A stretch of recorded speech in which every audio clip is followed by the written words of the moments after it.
He came for a horse, and left with a girl the town called cursed. The Texas sun didn't shine that day so much as punish. It hammered the tin roofs, baked the red dirt till it rose in sheets, and turned Redemption Creek's monthly cattle auction into a cauldron of heat and noise. Men shouted numbers that vanished into the bellow of steers and the sharp whinny of nervous horses. The stock pens creaked, ropes sang, and somewhere a windmill clicked like a clock running out of time. Jonathan Hale stood a little apart from the press of hats and shoulders, the brim of his weather-beaten Stetson cutting a shadow across gray eyes the color of a coming storm. 35, rangy and strong. He looked like the kind of man the land itself might have whittled, shoulders shaped by lifting timber and hay, hands nicked from wire and weather, a jaw that didn't move unless it had something to say. The old wound in his left shoulder, a souvenir from years riding with Army scouts, throbbed a quiet warning. Weather was turning. It always did. He'd come for a mount. His mare, Duchess, had gone lame and then gone still last winter, and work didn't pause for grief. Buy a horse, lay in feed and salt, get home before the sky decided to come down. That was the plan. Plans are what a man makes when he hasn't met his destiny yet. He moved along the pens, eyeing with the practiced distance of a horseman, pasterns, withers, the clear look or the clouded one. A bay tossed her head sound. Buckskin blinked slow, solid. He was about to circle back for a second look when the crowd's noise shifted. Less business, more spectacle, and something. Cold walked down his spine. The commotion gathered at the far edge of the yard where the reputable sellers gave way to the ones who only paid for a stall when the sheriff was looking the other way. Men bunched shoulder to shoulder around a flatbed wagon. Jonathan picked his way through the bodies, heat scraping his throat, dust singing grit against his teeth. Samuel McKenna stood atop the bed, hat tipped back, grin showing more yellow than mercy. He'd trade anything that had a pulse and some things that didn't. He had the voice of a fairground barker and the soul of a crow. She's strong enough for housework, McKenna drawled. Boots wide, rope in hand. Can cook, clean, tend animals. Doesn't hear a thing, doesn't say a word. Perfect for a man who values peace and quiet. The rope led down to a girl. She couldn't have been more than 19. Dust and grime dulled the blue of a dress patched too many times to count. Bare feet blackened at the heels bore the story of long miles on mean ground. A bruise shadowed her left cheek like thumbprint ink. But it was her eyes that arrested him. Deep, steady brown, not pleading, not empty. Watchful, like a wild Mustang weighing the fence line and the distance beyond. Name's Clara Rose, McKenna continued, spitting tobacco into the dirt as if the earth hadn't already had enough indignity for one day. Her own daddy brought her to me. Said the girl's no good to him since her mama passed. Trouble, he called her. Deaf as a stone and dumb as one too. $50, same as a decent pack mule. A low current ran through the men. A few stepped closer. Crawford from the valley with the dead eyes and the mean brand. Two drifters who would trade coin for cruelty if anybody let them. Jonathan felt his jaw set. He'd seen men bought and sold in different uniforms under different flags. The uniform always lied about the sin. 50? Benjamin Crawford asked, thumb hooked lazy at his belt. Seems steep for broken goods. She ain't broken, she's quiet. McKenna shot back, and the crowd laughed ugly. Clara Rose stared at the ground, jaw tight. Jonathan saw her fingers working against the rope at her wrists. A tiny rhythm, counting breaths maybe, or marking the time till she could run again. He told himself to walk away. The world was full of meanness a man couldn't fix. He told himself her eyes weren't his business. Then she looked up. They met eyes across heat and distance and the stink of penned cattle. For a heartbeat, the auction vanished. No pleading, no panic, only a calm that ran opposite to her circumstance and a question that wasn't a request for rescue so much as a challenge. Are you the kind of man who lets this be the world? Jonathan's mouth moved before his sense could catch up. I'll take her. McKenna's grin widened like a cut. Well now, Jonathan Hale of the Double H, is it? Didn't peg you for the companion type. Cash on the barrel, friend. Jonathan pulled the roll he'd come to spend on a bay mare and felt each bill like a pebble hitting water. He could taste winter's risk in the giving. He counted 50 and then a little more because men like McKenna had a way of weighing scales with their thumbs. McKenna's greedy fingers did a recount out of habit. Then he jerked the rope like a man eager to be rid of a conscience. "No returns," McKenna said, shoving Clara forward so rough she stumbled. "You break her. You keep her." Crawford clapped Jonathan's shoulder as he passed, the touch slick as oil. "Hope she's worth it, Hale. But I can't see what use you got for a deaf girl on a ranch already starved for hands." "Never could see much past your own nose, Ben," Jonathan said without heat. He pulled his knife. Clara flinched. She'd learned that lesson hard, but he cut the rope clean and let it fall like a shedskin. He faced her, kept his hands low and open, mouth forming the simple words he wasn't sure she'd catch. "Can you walk?" She studied his lips in a way that said she could read more than sound. After a pause, she nodded. The nod wasn't submissive. It was a contract. "I'll walk." "You won't drag." "Good," he murmured.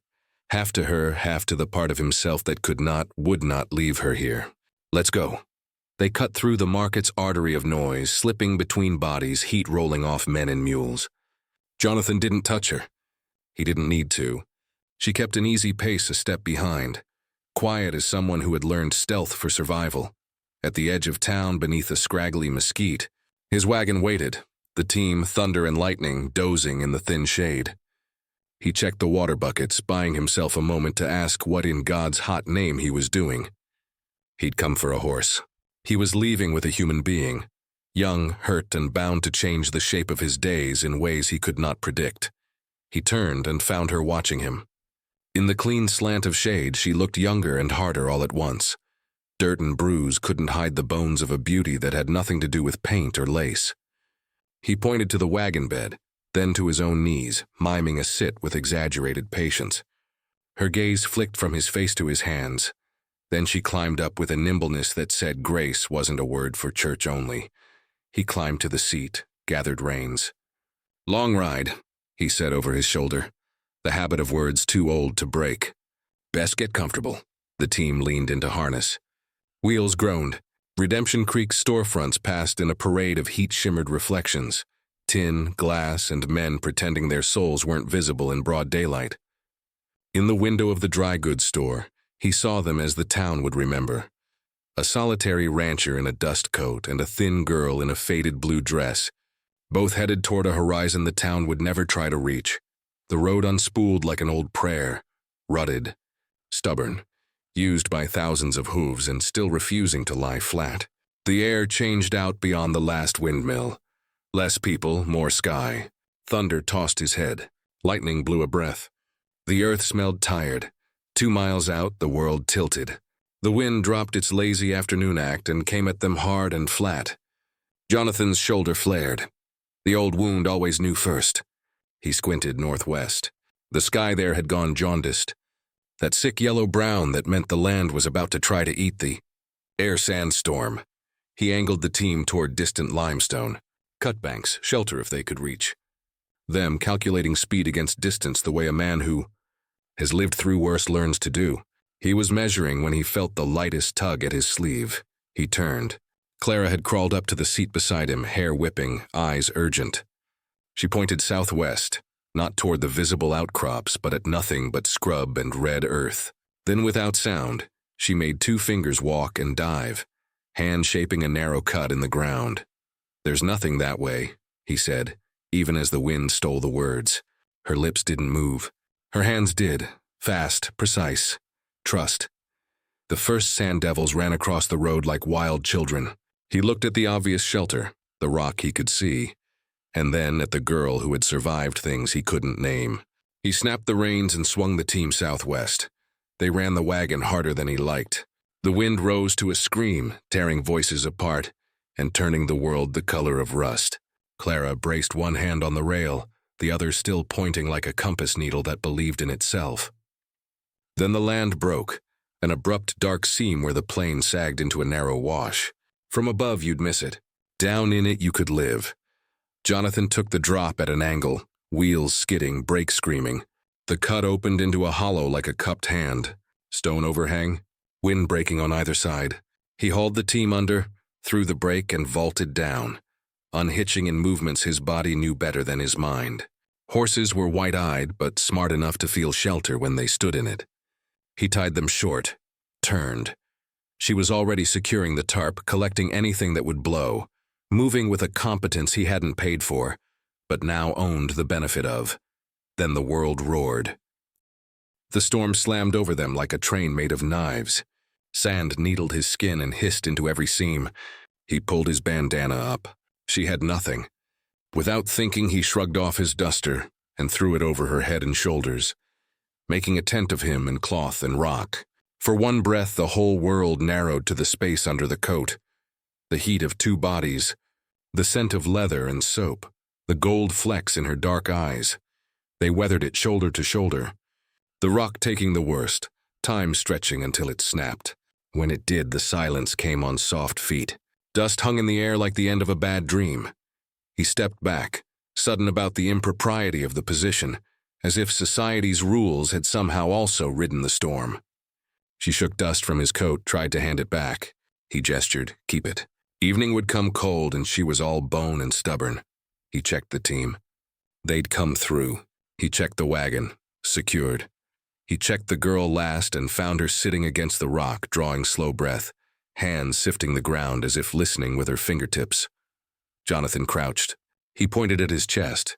"Jonathan." She watched his mouth, then pointed to herself and formed the shape of a word without sound. "Clara. Clara," he echoed. The name felt like water after a day too long in dust. She tapped her ear, then her throat, then shook her head. He nodded, understood at least the basics. Then she did something that shifted the world a degree or two. She flattened her palm to the earth and closed her eyes. After a beat, she lifted two fingers, pointed where the horses stood, and held up two. Thunder stamped. Lightning answered with a soft, steady nicker. "You felt that," he said, not really a question. She opened her eyes and gave him a small, wry, almost smile. Ear, ground, heart. Her hands said all three. Outside the overhang, the storm dragged its tail and moved on east, chasing itself towards somebody else's trouble. The light that filtered into the cut went honey-soft. The heat bled out of the day. Jonathan set about a small camp, brush for a stingy fire, tin for beans. She anticipated what he needed like someone who had been running her own life for a long time, without anyone noticing. They ate facing the coals, the quiet between them not empty at all. He tried one more bridge. "You're safe with me," he said, slow enough for lips to carry meaning. He didn't promise more than he could keep. Men who promised the world were usually trying to steal yours. Clara rose, studied his face with that same measuring look she'd given the horizon. After a long moment, she set her hand flat over her heart, then pointed at him. Not quite trust, not quite thanks. Something like both. Under a sky rinsed clean by sand, the first shy stars came out. The wind above the cut went back to being a thing you lived with, not a thing that tried to take your life. He banked the fire low. She arranged the bedroll. He pushed her way with a care that said he'd won a little ground. Jonathan lay back against stone and watched the sky where it showed in a ragged coin. Somewhere beyond the cut, coyotes tuned their thin fiddles and the night took a breath. He'd come to town for a horse. He'd left with an arrangement he couldn't explain to himself yet. A girl with eyes like quiet fire and a rope fallen useless in the dust. He didn't know what to do with her tomorrow, or how the ranch would shape itself around a presence that listened with the ground. He only knew this. The world had asked him a question in the shape of a human being, and he had answered. The wind above the cut traded its scream for a tired hush, the way a saloon quiets when the piano man takes his hands off the keys. Night slid down the canyon walls in slow folds. Jonathan doused the fire to coals and rolled his blanket near the wagon wheel, giving Clara the bedroll and his coat without making a speech of it. Some kindnesses lose weight when you talk them to death. She tried to hand the coat back. He lifted two fingers, keep. She studied him a beat, then nodded once. The kind of nod a person gives a stray day-old foal. Cautious acceptance, ready to bolt if the hand turns rough. When the stars finally punched through the high dust, the cut felt like a secret. Out there, the prairie creaked and breathed. In here, two people traced each other's outlines by firelight and instinct. Jonathan slept the way a man sleeps after making a decision he can't take back. One eye open on the world he used to know. the other on the one he'd just invited in. Dawn found them as it always does, nosing along the horizon like a curious colt before spilling in gold. The sand left a thin grit on everything, teeth, tongue, thoughts. They broke camp without chatter. Clara folded blankets with a clean efficiency, checked the team's fetlocks like she'd been doing it since she had baby teeth, tested the wagon lashings with small, sure tugs. Jonathan watched and adjusted a notion he'd carried since the auction. He hadn't bought helplessness. He'd intervened on competence. He pointed skyward, clear, and then traced a slow line with his finger, home. She read his lips and the road with equal care and climbed to the seat beside him. The team leaned into leather.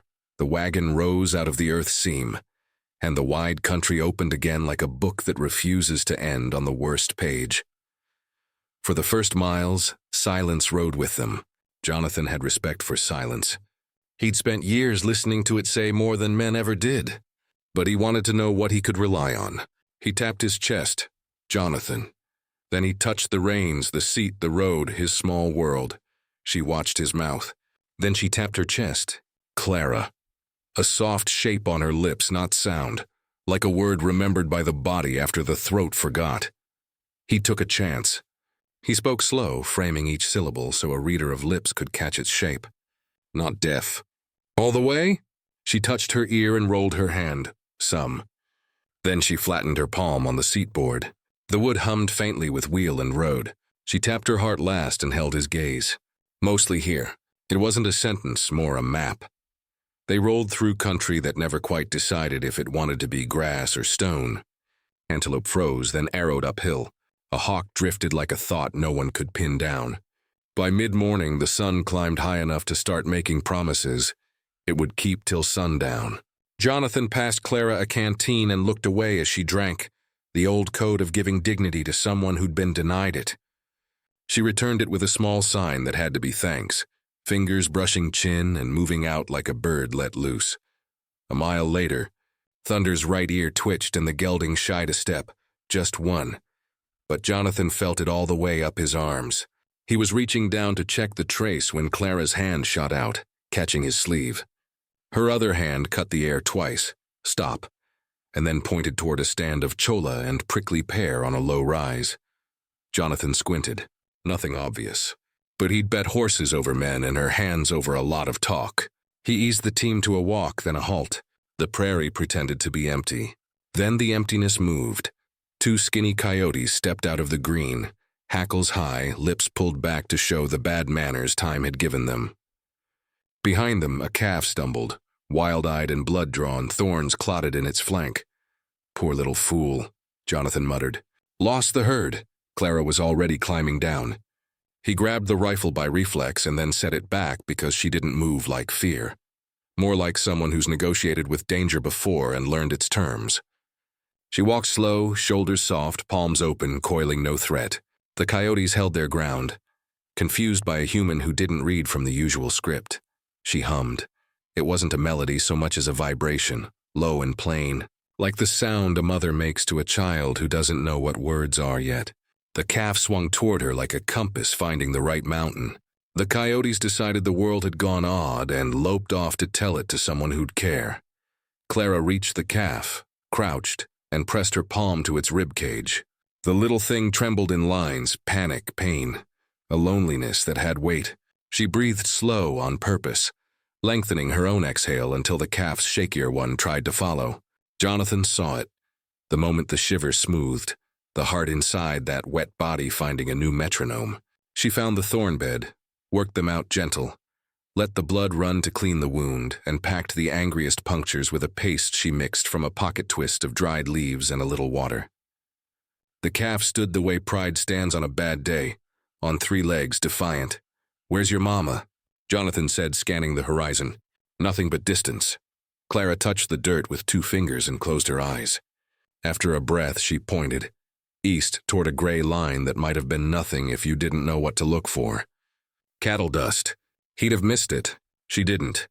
They drove the calf alongside the wagon, slow as patience. An hour later, a small herd shouldered into view and a rangy black cow broke from the edge like a bullet with milk in it. Reunion is not new under the sun, but it never gets old. The calf latched. The cow flicked her ear at Clara and chose to be grateful in her own language. Jonathan tipped his hat. You do that with people too? Clara's mouth shaped a smile that belonged to someone who had learned not to spend smiles on speculation.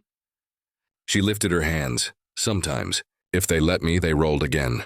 He kept stealing glances the way a man watches a new tool, to see if it's the kind that makes the job easier, or just different. When the road angled toward the Red Fork crossing, he pointed. The creek ran low this time of year, braided into shining strings across a bed of red cobble, still slick enough to make a man eat stone if he took it casual. Feet first, he said. Half to the team, half to the person who was starting to become not just a passenger. He climbed down to test the rocks, boot soles finding the wobble stones, fingers measuring current. Clara squatted at the edge and pinched pebbles one by one, feeling for slime. She shook her head at one line, nodded at another. He adjusted the wagon's angle on her say-so without comment. The crossing went smooth, the wheels kissing water and climbing out as if they liked each other. On the far bank, heat came on heavy. The land turned quiet in that way that warns. He saw it in the shimmer first, then in the way the mesquite leaves flipped silver. A hard gust coming from the south, hot and mean. When it hit like a wall. Lightning tossed and thunder danced, and the wagon took a bad lean toward a shallow arroyo that had the humor to pretend it wasn't a trap. Jonathan felt the slide start. He dropped the reins and threw his weight. Too late to stop it clean, just in time to turn disaster into nuisance. The right rear wheel dropped into the arroyo with a tooth-rattling thunk and stayed. Stuck to the axle. They were tilted and going nowhere. He set the brake, checked the team, and walked around the problem the way a carpenter circles a warped plank. The arroyo wall was crumbly. The wheel had wedged itself like a mule that wanted to ruin a man's day. He could lever it, but the fulcrum would have to be perfect, and he didn't have perfect. He had son and a girl and 2 horses and a lot of road still. Clara slid down into the arroyo. Boots finding holds where a dog would swear there weren't any? She placed her palm on the earth, eyes closing the way they had with the calf. When she opened them, she pointed to a flatter stretch upstream and made a short motion with both hands, miming a ramp. Jonathan grunted. We'll need rocks. He pointed to her, then to the safety of the bank. Stay. She shook her head once, already scooping flatties from the bed, testing them with a tap before handing them up. She moved like someone who understood that a wrong stone is a lie, and a right one is a promise. In 10 minutes, they'd laid a rough crib. In 12, he had the pry bar he didn't own, a mesquite limb cut and braced. He leaned in, teeth clenched. The wheel groaned, lurched, climbed, 1 inch, then 3, then found purchase on the ramp they'd built and came up like an apology. Jonathan exhaled the breath he'd been holding since the auction yard. He looked at Clara, dust to her elbows, sweat cutting clean lines on her neck.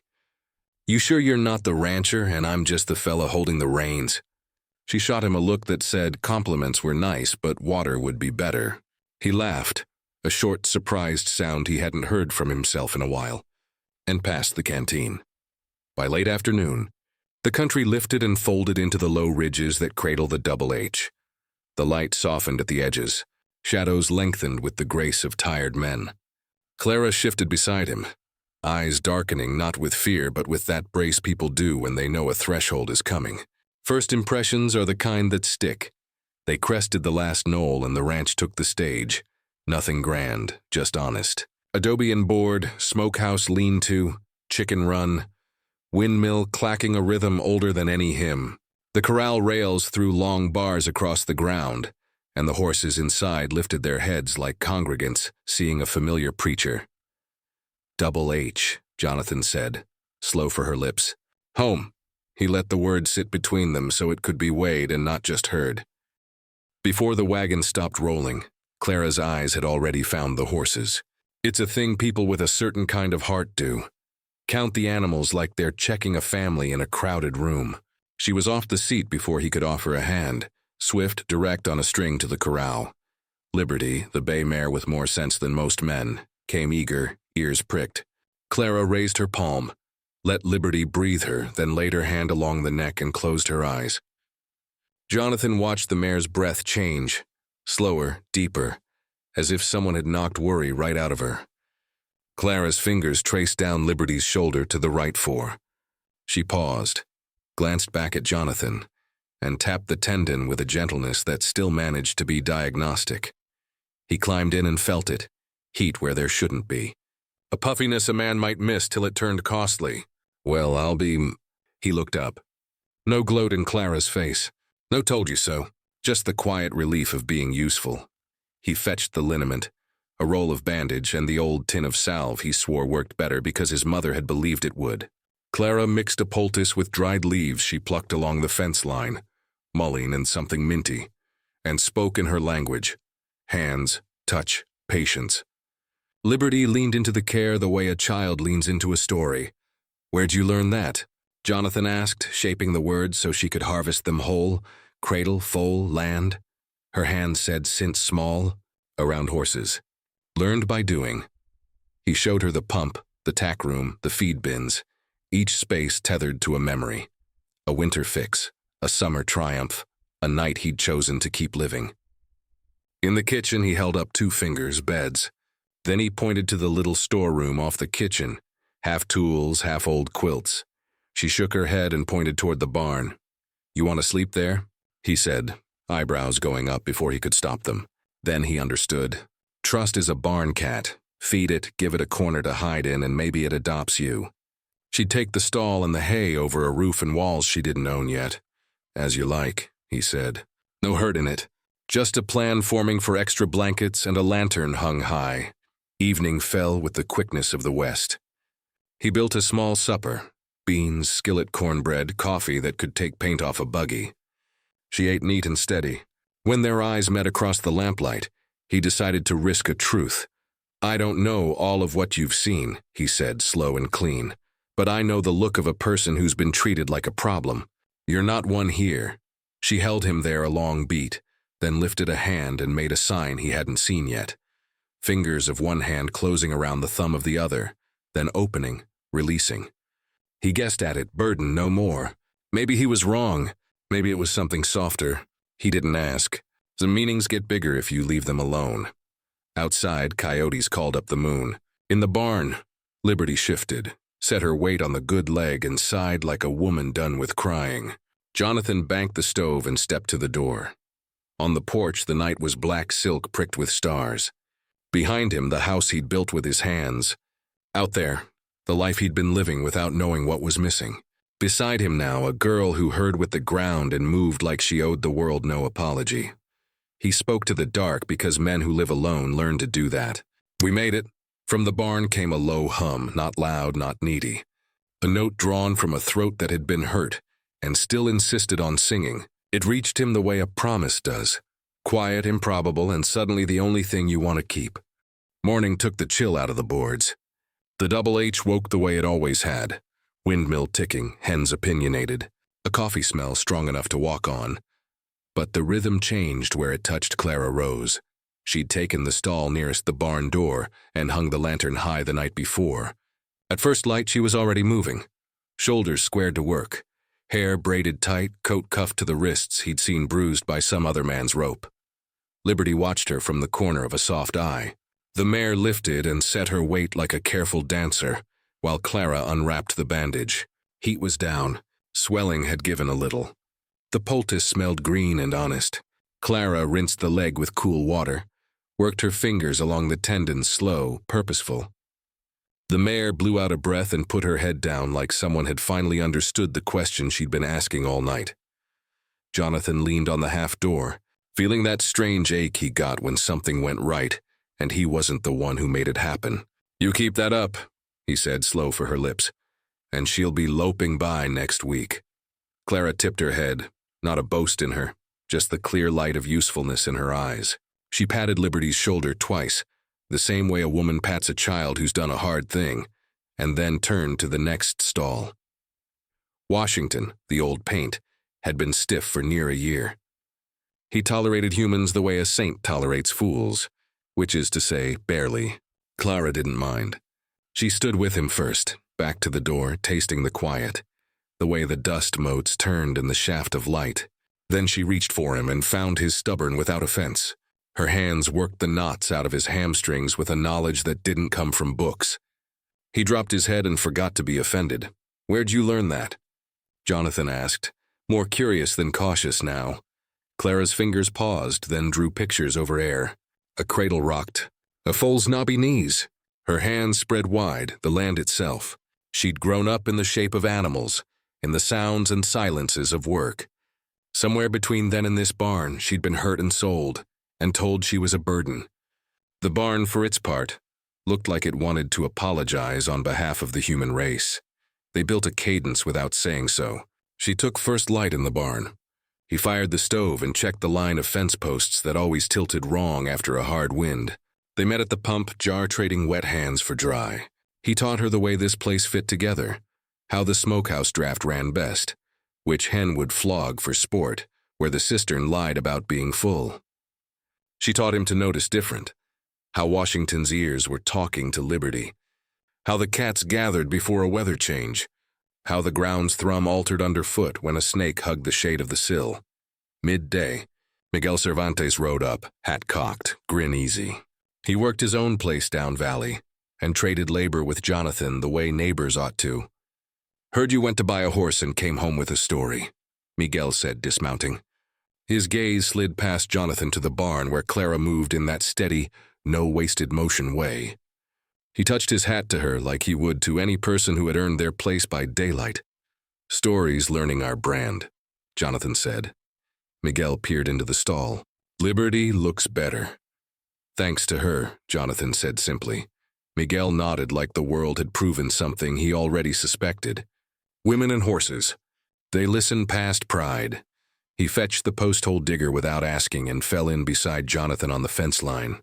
The two men worked in a silence that wasn't empty at all, just full of sweat and old jokes they didn't need to say out loud. By the time the sun was shoulders high, the run to the south pasture stood straight and true. They washed hands at the pump while the chickens offered editorial, and the cat pretended all of this was beneath him. "You bring her into town," Miguel said, water dripping from his chin, "and some will clap. Others'll reach for stones they swear are scriptures." "Already saw the stones," Jonathan said. "I'll handle the throwers." Miguel studied him from under the brim. "Sometimes the bravest way to handle throwers is to give them nothing to hit." He nodded toward the barn. "She's safe here." Safe didn't last to Sunday. They made the monthly run into Redemption Creek because flour sacks and coffee tins had their own calendars. The two-horse team took the grade like it owed them nothing, and they owed it less. Clara kept to the wagon at first, a hat pulled low, chin up. Jonathan did the rounds, seed, nails, the letter that wasn't there. The town looked the same, which is to say, always in the middle of deciding what kind of people it wanted to be. At the livery, a mule with a sour face and a sweet name, Daisy, had found a nail the way mules find trouble. The boy minding the place, Jack, all elbows, tried to pull the shoe with a pry bar and an attitude. Daisy swung her hindquarters in a manner that made the boy reconsider his life choices. Clara slid down, palm out, open, not a command in it. Daisy cocked an ear, chose to listen. Clara put her hand to the mule's belly and breathed slow, long. In 2 breaths, Daisy's tail went from flag to ribbon. Clara pointed. Jonathan braced the foot. Together they had the shoe off and the nail out in less time than it takes a deacon to say grace 3 times. Clara packed the hole with a pinch of her green-smelling poultice and wrapped it clean. Daisy leaned that hip like gratitude. Jack blinked. "How'd she—" "Ask with her hands," Jonathan said, and left it there. By the time they got to the general store, the day had moved ahead of them. People watched in that way small towns do, layer on layer. Curiosity on caution, on gossip, on hunger for a day that isn't exactly like yesterday. Jonathan loaded flour, coffee, salt, a new file for the farrier work, a blue ribbon he didn't need to explain to himself yet. Clara drifted toward the porch to sit in the slice of shade beside the water barrel. Children found her the way they find the one adult who won't talk down to them. She signed their names for them on the air. They tried the shapes with their own fingers and laughed like language was a game they were finally allowed to win. That was the moment it turned. Martha Edison, the minister's wife, starched from hat to hem, came down the boardwalk with 2 other women flanking tight. Martha was a person who took up space with her righteous and left little air for anyone else's. She stopped at the foot of the steps and folded her hands the way one folds them before throwing. a rock and calling it holy. I saw you at the livery, she announced, as if making a citizen's arrest, making signs, whispering at that animal. And now these children learning your gestures. Clara didn't startle. She didn't bow. She touched her chest, Clara, and then pointed to the children, inviting them to show off. Little Ellie did her best D with her fingers and grinned like she'd invented the letter. Martha recoiled like joy was catching. This is not a circus. She lifted her voice for the street as much as for Clara. Creatures calming at your touch. Fevers breaking. Mr. Colt's dog walking after months lame. Tisn't natural. Dr. Hamilton, who'd been inside buying quinine, stepped out with the kind of tired patience he reserved for grown-ups acting like panicked colts. Some folks have a gift, Mrs. Edison. I've watched her work. There's nothing unnatural about skill and attention. Then why hide behind gestures? Martha snapped. Clara touched her throat, shook her head, then shaped the simplest truth on her lips. Broken. She didn't make a show of it. She simply told the weather. For a heartbeat, compassion threatened to cross Martha's face. Then she strangled it with habit. I will not have witch signs in front of our children. Her voice rose. People talk, Mr. Hale. You bring a stranger to your ranch. You sleep God knows how. You parade her around like you want trouble. Jonathan stepped to Clara's shoulder without crowding her. We buy flour, Mrs. Edison, he said steady. We don't buy permission. Benjamin Crawford drifted over on a cloud of smug. Whole Valley heard about you cutting that girl loose from rope in the yard. $50 for a problem you don't need. Tell you what, Hale, if you get tired of her, I'll take her off your hands for half. He laughed like he'd said something clever in a language only villains spoke. Clara looked Crawford in the eye and didn't blink. Then she signed something small and quick to Jonathan, stone in hoof. He understood at once. He let his gaze slide to Crawford's sorrel gelding tied 20 feet away. The horse stood three-legged, misery written from fetlock to ear. Seems your offer's light, Jonathan said. You can't keep your own mount sound. Crawford went red. What are you? Clara had already walked to the gelding. She asked with her hands, got permission from the animal first, then lifted the foot and pressed her thumb to a spot that made the horse flinch. She dug gentle with the tip of a hoof-pick Jack had sprinted over to loan. A flake of stone popped out. The gelding sighed like a man easing out of a bad boot. She set the foot down and patted the joint once. Done. The porch went very quiet. Martha recovered enough to sniff. Tricks. Parlor tricks. Parlors don't smell like this, Jack muttered, holding up the wedge of rock. Crawford snatched his reins, muttered something about busybodies, and led his gelding off, pride limping behind. People pretended to go back to their business, which meant most of them stood still and listened harder. Martha's mouth thinned.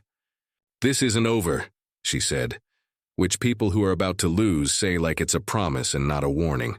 She stalked away with her ladies, leaving the air 2 degrees cooler. Dr. Hamilton waited a moment, then sighed. You all right? He asked Clara. He spoke clearly for her eyes. She gave him a small nod and a sign he'd learned meant I'll manage. He turned to Jonathan. You bring her to me if the town gets mean. I keep a back room that's seen worse than gossip. Appreciate it, Jonathan said. He loaded the last sack, handed Clara the ribbon like it was nothing, and got them moving before gratitude turned into a crowd. The road out felt narrower than the road in. Clouds built on the far rim of the sky. Clara sat close enough for him to hear the fabric of her sleeve rasp against the seat. For a while they let the wagon noise have the conversation. Then she tugged his cuff small as a sparrow peck and started signing, slowly at first, then with the speed of someone who needed the truth out in the open before it calcified. She pointed to her throat, then touched a scar he hadn't seen in shadow. Fine, pale, like rope once bit there and held. She formed a cradle. She touched her heart. She drew a house and lit it with her fingers, then blew it out. She pointed to a man who wasn't there and drew a coin in the air, then pushed it away as if even her hands wanted it gone. Jonathan watched and understood more than he wanted to. Father, fire, sold, burden. He felt something old and ugly rise in him and did not feed it. He spoke the only promise he had any right to make. You're not a problem here, he said again. You're a person. She looked up from the ribbon in her lap, a blue as clear as a creek in spring, and believed him a little more. By the time the ridges opened to the double H, the light had gone copper. A sliver of moon cut the eastern sky. He backed the wagon to the porch. She carried what she could without being told which sacks were men's work. In the barn, Liberty shifted, tested the leg, and put weight down like calling this place home was a thing she could do again.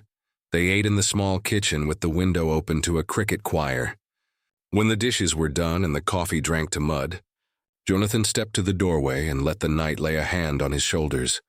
From the barn came that low hum again, the one that wasn't quite a song and wasn't quite silence. It gathered the edges of the day and stitched them tight. He felt it settle in the rafters and the animals and the place inside him that had quit asking for more years ago. He didn't see the shadow move at the edge of the lower pasture. He didn't hear the low voices under the cottonwoods. He didn't notice the way rumor had already set small fires in town that men like Crawford liked to fan. He only knew the ranch felt different with Clara in it, like it had been waiting for someone who listened with her hands. The wind shifted. A coyote barked once and then thought better of it. Jonathan rested his palm against the doorframe.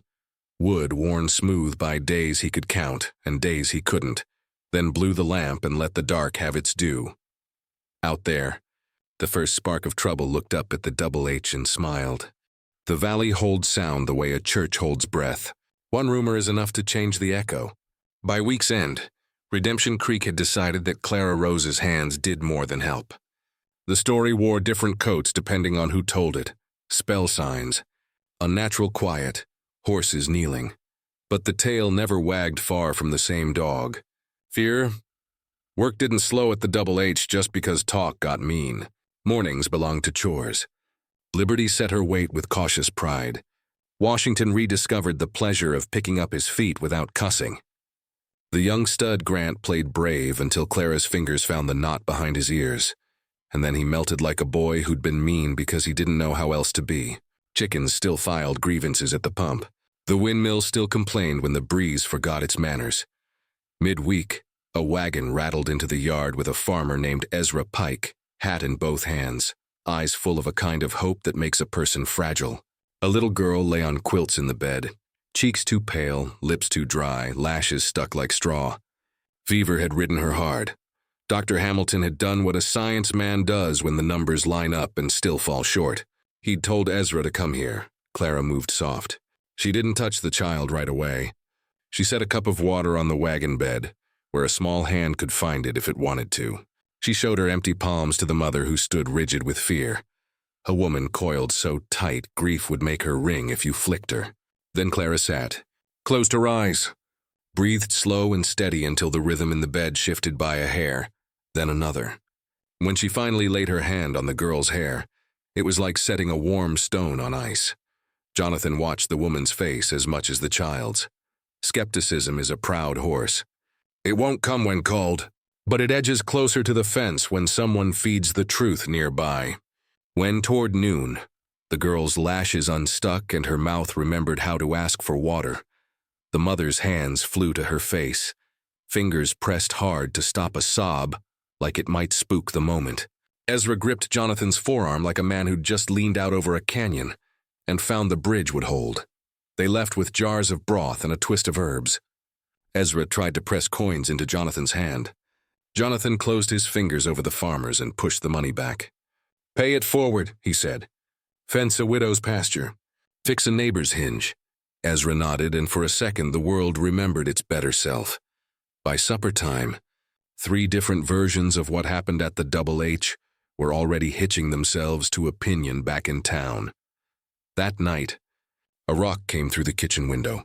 Glass went to teeth in a bright clatter. Jonathan was on his feet before the sound finished, rifle in hand, body moving the way an old war taught it to. Outside, the yard held nothing but a quick tatter of hoofbeats fading under the cottonwoods. On the floor, among the splinters of a life he'd tried to keep plain and decent, lay a chunk of river stone with a string around it. The string held a scrap of burlap burned along the edge. Someone had scrawled with lampblack, "Send the witch away." Clara stood in the doorway, lamplight trembling on her cheek. She looked at the message, then at Jonathan. Her face didn't break. It settled, like a rider putting heels down for a stretch of bad road. He picked up the rock and carried it to the porch. He didn't throw it back down the hill where it came from. He set it on the top step, centered, visible, as if to say, "We see you. We're not the ones hiding." Then he wedged a piece of board in the broken pane and said aloud what he knew she could read on his mouth anyway. "You're not packing," she lifted her hands. "You first told me, not a problem. I believe that more than a stone." He nodded once, grateful for the way her courage came in quiet. "We'll make the window right tomorrow. We can't make the men right. Not all at once?" He slept light, as if the night itself might decide to tip. Toward dawn, with stars paling and the east the color of a bruise, he woke to a sound he didn't recognize at first. The tight little breaths a person takes when they're trying not to make noise and are failing. He found her in the doorway between kitchen and hall, back to the wall, eyes wide in that faraway way a person gets when memory storms through like weather. He didn't touch her. Touch can be thunder to a body probably struck by it before. He leaned his shoulder to the opposite jamb and spoke slow. "Tell me or don't, but you don't have to carry it alone." She swallowed, breathed, nodded. Then she told him. Hands painting a past the way wind writes on grass. No sound, just images. A woman with hair like hers and a laugh you could grow tomatoes by. A little house with a blue door. Men with faces that stopped being faces when the crowd turned. A rope, a post, a heat that ate everything it could find, even the parts of a person that aren't wood. Clara touched too, fingers to the pale line at her throat. "Father," the sign for man sharpened. "To the man who raised me, and then to the man who sold what he should have protected." She showed a coin, pinched between shame and need. She showed the back of a man walking away, while someone small learned what silence feels like when it's forced. Jonathan had known anger that tastes like pennies. It rose bright and metallic in his mouth now. He let it crest and pass like a bad wave. There's a kind of fury a man feeds to feel tall, and there's the kind that makes him useful. He chose the second. "Your family tried to teach you that your gift is a sin," he said, every word a plank he meant to stand on. "My land says different. My house says different. I say different." Clara's hand slowed. "House?" She signed, uncertain, as if the word didn't always mean what people claimed. He tipped his head toward the window patched with board and cloth. "This one. Even with a hole in it." He let a breath out, especially with a hole in it. "We'll fix the glass. Folks like that want us to fix ourselves smaller. I won't." She looked at him a long time, then made a sign he hadn't learned yet. 2 fingers crossed over the heart, then opened. A lock unlatched. He didn't ask the exact dictionary. He knew enough. By noon, the valley had company. 2 riders on the far ridge sat their horses and watched the double H with the stillness of men practicing the argument they'd come to make. They didn't come down. They didn't need to. Sight is a kind of pressure if you hold it steady long enough. Miguel turned up before sunset with fence wire and a frown.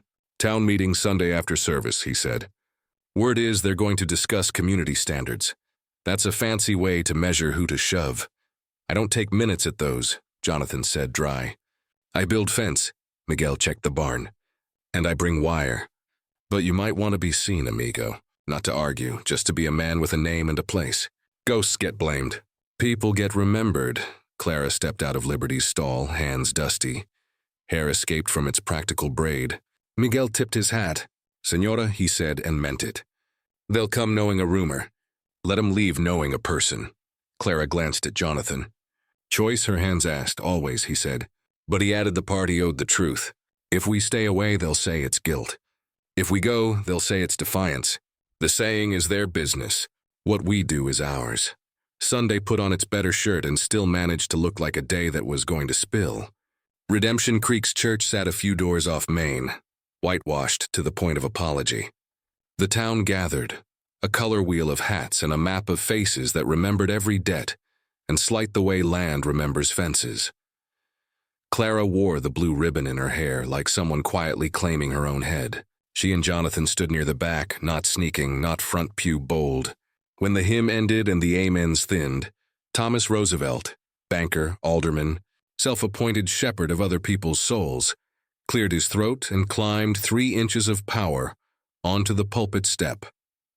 "Friends," he began, in the voice people use when they want to borrow God's grammar, "we are at a crossroads. Strange happenings, unusual influences.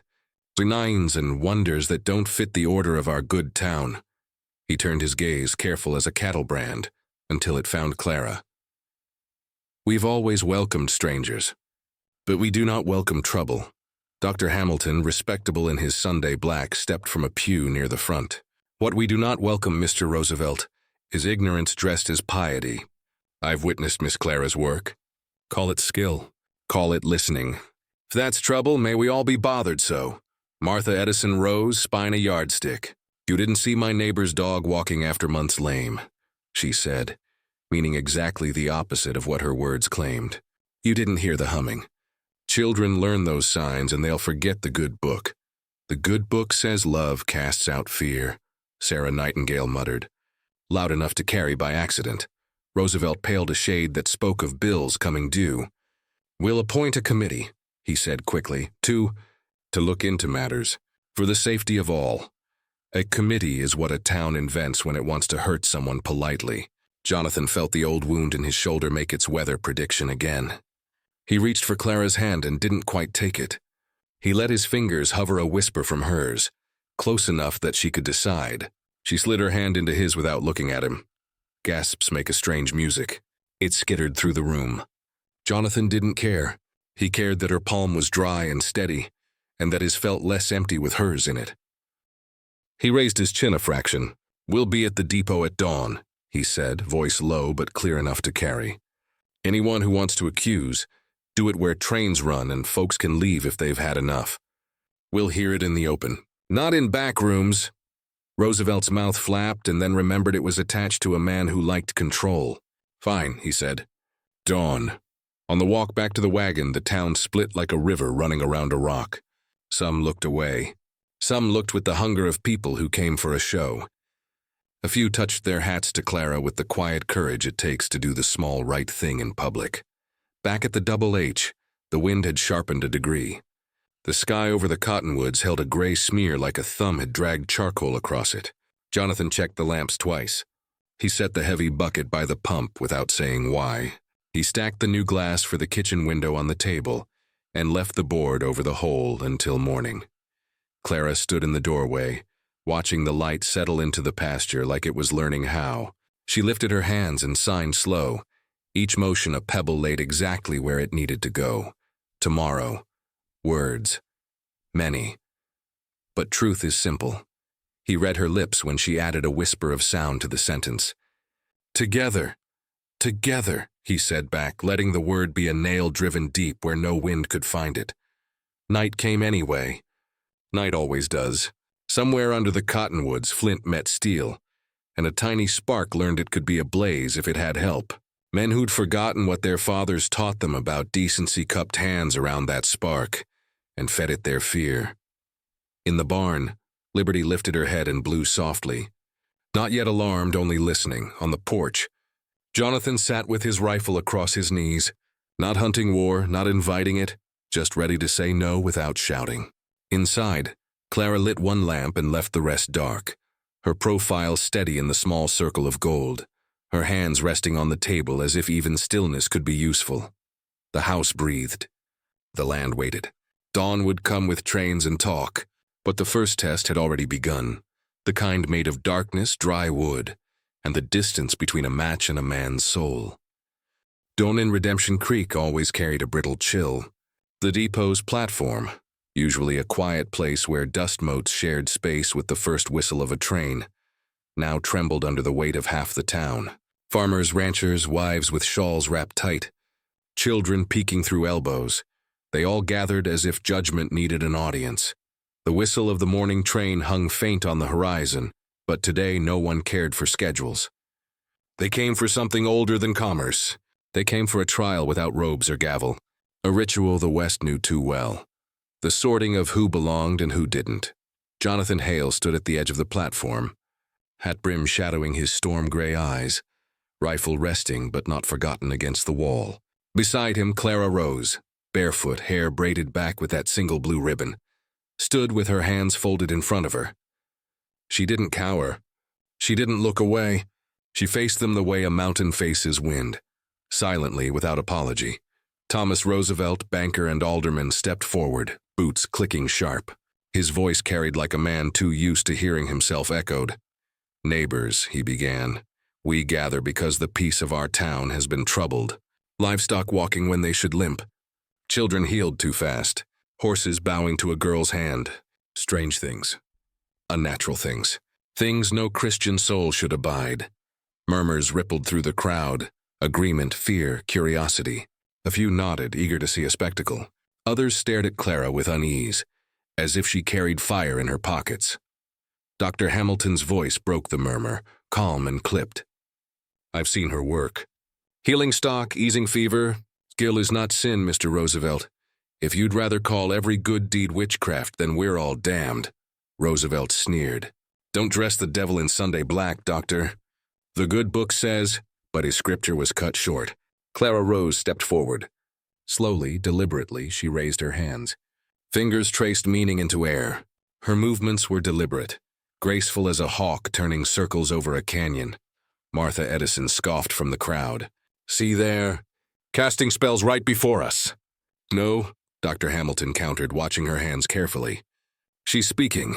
His voice rose, translating as Clara signed. "I was sold like cattle.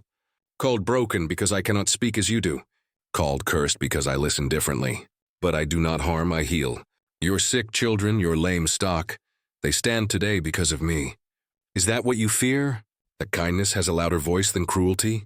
The words, carried by Hamilton, fell heavy into the hush. The crowd shifted. Some eyes darted to the ground. Others searched Clara's face and found no malice there. Jonathan's jaw tightened. He knew this wasn't enough for men like Roosevelt. He'd fought wars. He'd seen how fear demands blood to feel strong.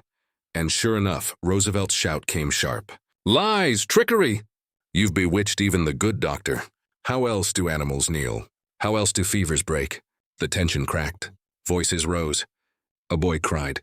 A woman clutched a cross at her breast. Someone in the back threw a stone. It clattered harmless against the platform boards, but sent a gasp skittering like wildfire. Jonathan stepped forward, ready to speak steel. But Clara lifted her hand, soft, commanding, and the noise faltered. She walked, calm as if the mob were no more than grass bowing in wind, to the hitching post where a horse stamped nervously. Its owner, one of Roosevelt's men, barked, "Keep away from him!" Clara ignored him.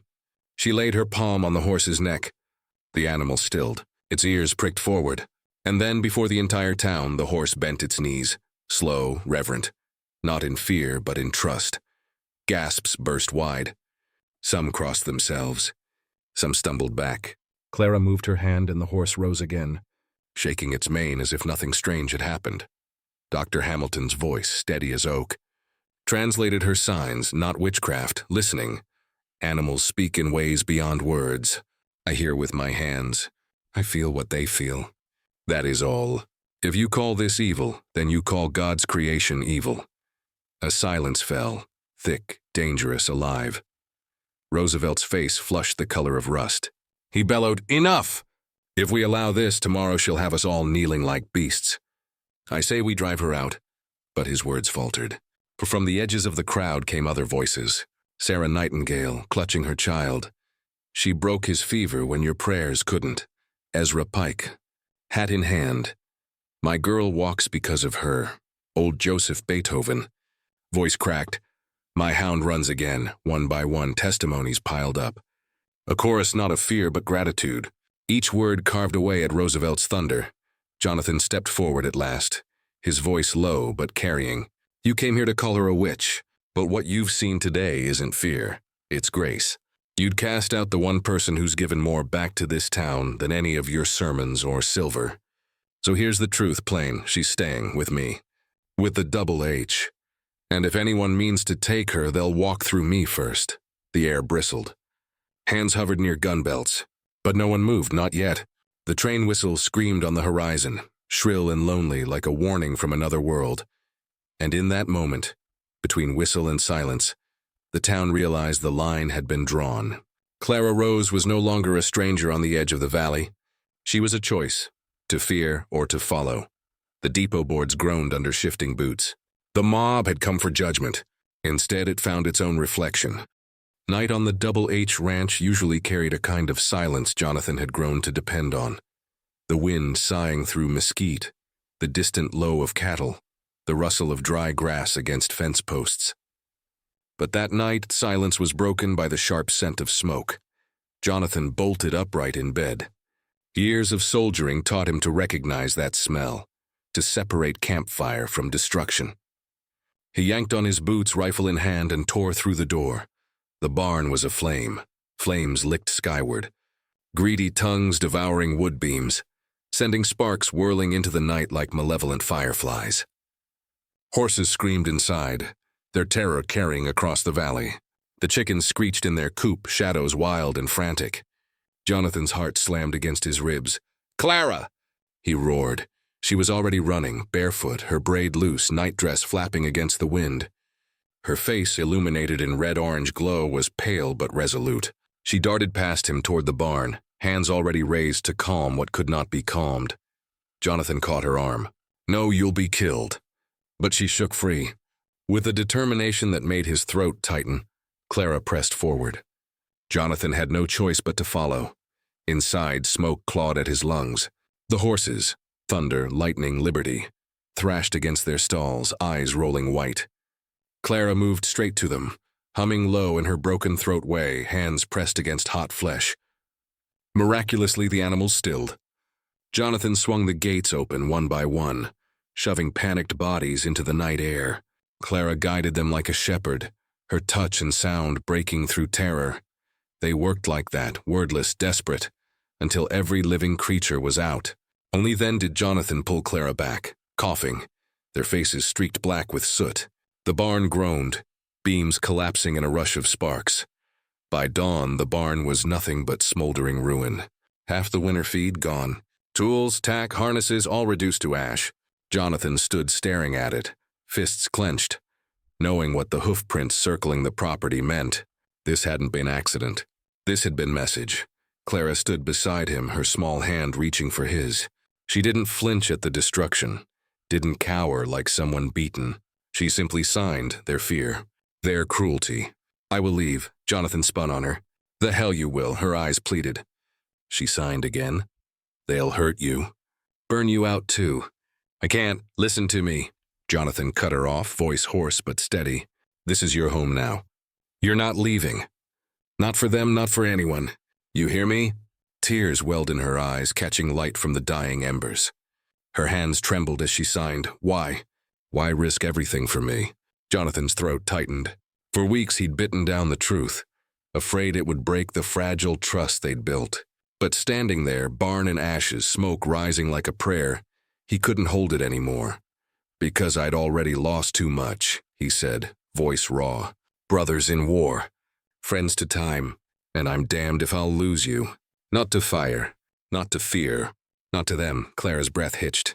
She stepped closer, soot-smudged fingers brushing his face. She signed, "You'd stand against them all." For me, Jonathan covered her hand with his own. "For you," he said. "Always for you." For a moment, the night seemed to hush. The wind, the crackle of dying flames, even the animals shifting uneasily. Clara leaned in, so close he could feel the tremor of her hum vibrating through her chest. And then, without hesitation, she pressed her lips to his. It was soft, tentative, but in it lived everything the fire hadn't burned. Hope, defiance, belonging. When they parted, her hand signed one word against his chest. Home. Jonathan pulled her into his arms, staring over the smoking wreck of his barn. They'd rebuild, they'd stand taller. And if the town thought fire would drive them out, then the town hadn't seen what two souls bound by something fiercer than hate could endure. The barn was gone. But something else had been built in its ashes, something the mob couldn't touch. The morning after the fire, smoke still hung low over the valley, clinging to the ruined skeleton of the barn. Jonathan had barely slept, every sound of hooves in the night snapping his nerves taut. Clara sat on the porch steps, ash-streaked, a blanket wrapped around her shoulders. She hadn't spoken, hadn't even signed, since the kiss by the ruins. Jonathan stood, rifle in hand, scanning the ridge. He'd been expecting it, dreading it. And sure enough, as the first light of dawn cut across the land, they came. Riders. Not 6 or 7 this time, but a full 24. their shadows stretching long across the dirt. At their head sat Thomas Roosevelt, the banker turned agitator, his Sunday suit stained with trail dust, his eyes hard as flint. The men fanned. Out as they descended toward the ranch, rifles slung but ready. Clara stiffened at the sight, pulling the blanket tighter. Jonathan stepped down into the yard, planting himself firmly between her and the riders. "Morning, Hale," Roosevelt called, voice carrying in the cold air. "We've come for what's ours." Jonathan's jaw tightened. "And what might that be?" "The girl," Roosevelt spat, jabbing a gloved hand toward Clara. "You harbor a witch, a danger to every God-fearing man in this county. Last night's fire was just the beginning. Turn her over or face what's coming." Jonathan leveled his rifle across his chest. "You mean what your men lit? You want to accuse her of your own crimes?" Roosevelt's lips twisted. "Say what you will, Hale, but people talk. Cows healed. Overnight, fevers broken with a touch, horses bowing like she's queen of them all. That ain't natural. That's devil's work." A murmur of agreement rolled through the riders. Clara stood then, pale but composed. She stepped forward, laying one hand on Jonathan's arm. Her eyes told him she needed to do this. Not hidden behind him, but before them all. Jonathan's stomach knotted, but he let her pass. Clara walked into the yard, her blanket falling from her shoulders. Ash smudged her face, but her brown eyes were clear and steady. She raised her hands, signing slow and deliberate. "Not witchcraft. Not devil. Gift." Dr. Hamilton, who had ridden out behind the mob but stood apart, called out, "She says it's a gift, not curse." Roosevelt sneered. "Gift? Show us then. Prove it ain't trickery." Jonathan's hand twitched on his rifle. He wanted to end this right there. But Clara raised a palm to still him. Then she turned toward the corral, where Liberty, the aging mare, shifted restlessly. Clara stepped inside. With one hand she pressed against the horse's neck, closing her eyes. A soft, broken hum vibrated from her throat, low, steady, resonant. And then, before all watching, Liberty bent her forelegs and sank to the ground.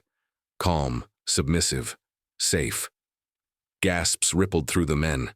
Some crossed themselves, others cursed under their breath. Roosevelt's face darkened, rage burning hotter with every whispered awe around him. "She bewitched the beast," he roared. "You saw it, witchery plain as day." But before his words could fester, another voice broke through. Old Miguel, Cervantes, a rancher whose bull Clara had once saved, pushed forward on his horse. "Not witchery," Miguel said firmly. "She saved my stock when medicine failed, called sickness before it showed. Without her, I'd have lost everything. That's no curse. That's blessing." And then Sarah Nightingale, the widow Clara had helped when fever nearly took her son, rode forward too. "She kept my boy alive when even the doctor doubted. That child breathes because of her." Dr. Hamilton nodded. "Gentlemen, I've practiced medicine 20 years. What she does is beyond me, yes. But not dark, not evil. Healing, simple and pure." The mob wavered, torn between fear and testimony. Jonathan saw it, the fragile shift, the moment that could break one way or the other. But Roosevelt pressed harder. "Healing? Ha! Ask yourself, at what cost? Devils give gifts too. She'll bring ruin if you let her stay. Mark my words." The men muttered again, uncertainty churning. And then Clara did something no one expected. She stepped out of the corral, straight into the center of the mob's circle, and held out her hands. No fear, no trembling, just calm surrender. She signed, broad and unmistakable. "If you fear me, take me. But know this, I have only ever given life, never taken it. Judge me on what I've done, not what you imagine." Hamilton translated, his voice breaking. The silence was sharp as a blade. Then William Shakespeare, the young ranch hand Jonathan had once seen her heal, rode forward. His voice cracked but clear. "She saved me when fever near took me. Ain't no devil's work. You damn a woman for kindness? Then damn me too." More men shifted uneasily, the mob cracking at its edges. Roosevelt shouted, desperate now, "She's bewitched you all!" But Clara didn't flinch. She simply walked back to Jonathan, took his hand, and placed it firmly over her heart. Then she mouthed clear enough for even the hard-eyed riders to see, "Home." The spell, the true spell of courage and truth, was complete. The mob broke. Men peeled away, muttering, some ashamed, some confused, but unwilling to press further. Soon only Roosevelt remained, trembling with fury, his power undone not by bullets but by the undeniable weight of a woman's quiet strength. "You'll regret this, Hale," he spat, before wheeling his horse and thundering away. The valley exhaled. Jonathan wrapped an arm around Clara, pulling her close as the sun crested the horizon. Smoke still rose from the barn ruins, but the day felt different, like something new had been born in the ashes. The uneasy peace after dawn didn't last long. For days, Jonathan kept his rifle close, knowing Roosevelt wasn't done. Clara worked silently, tending to the animals, her touch as steady as ever, though Jonathan saw the shadows under her eyes. Then one night, the danger came, closer, crueler, and meant to end everything. It was the smell of smoke that woke Jonathan first. He bolted upright, hand already on his rifle, and saw the orange glow flickering through the window. He threw on his boots and rushed outside, Clara just behind him, blanket clutched around her shoulders. The barn, her barn, was aflame. Flames licked high into the night sky, crackling and roaring, consuming the place where Clara had first chosen to sleep when trust was still a fragile thing. The horses screamed and Jonathan's heart nearly broke at the sound. "Damn them," he cursed, running for the buckets. But Clara seized his arm and shook her head. Her dark eyes were fierce, commanding. She signed quickly, sharp gestures cutting through the chaos. "Not just fire, men, they want us." And then he heard it. Hooves pounding in the dark. Riders circling, their silhouettes flashing in the firelight. At least a dozen.